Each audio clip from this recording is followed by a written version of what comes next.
Ahojte, deti. V Mečukori už máme poriadne teplo, ale Panna Mária nás občerstvila novým posolstvom. Ahoj, Simi! Tak to je lepšie než zmrzlina? Tomu ver. Povedala, že nás miluje materinskou nežnosťou. A keď nás tak veľmi miluje, znamená to, že si už nemusíme robiť domáce úlohy? Pekný pokus. Ešte nie sú prázdniny. Panna Mária nás pozvala, aby sme sa v láske vrátili k Bohu. Veď ja som ešte od neho ani neodišla. Sedím vpredu v kostole a modlím sa aj doma. Čo, Panna Mária ma nevidí?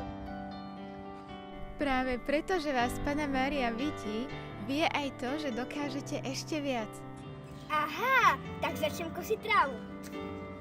A ja budem aj šoférovať traktor. Stop, farmári, na to máte ešte čas. Urobme radšej niečo pre priateľstvo s Ježišom.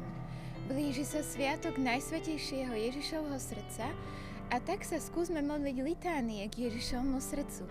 Litánie? To znie trochu ako názov lieku proti kašlu. Nebojte sa, sú to krásne slová, ktoré nám pomáhajú lepšie spoznať Ježiša. A musíme sa im modliť každý deň? Lebo ak to trvá dlhšie ako rozprávka, potrebujem keksíky. Každý deň alebo každý druhý deň. Dôležité je modliť sa srdcom. Skúsme byť lepšími priateľmi Ježiša a Márie, ktorá najlepšie pozná jeho srdce. Drahé deti, nech tento čas bude pre vás časom modlitby a pôstu. Deti moje, vráťte sa v láske k Bohu, ktorý je váš pokoj. Ja som s vami, deti moje, a milujem vás materinskou nežnosťou. Ďakujem vám, že ste prijali moje pozvanie. Mária, pomôž nám poznať Ježišovo srdce a milovať ho viac. Nech je moje priateľstvo s ním pevné, aby som ho nikdy neopustila.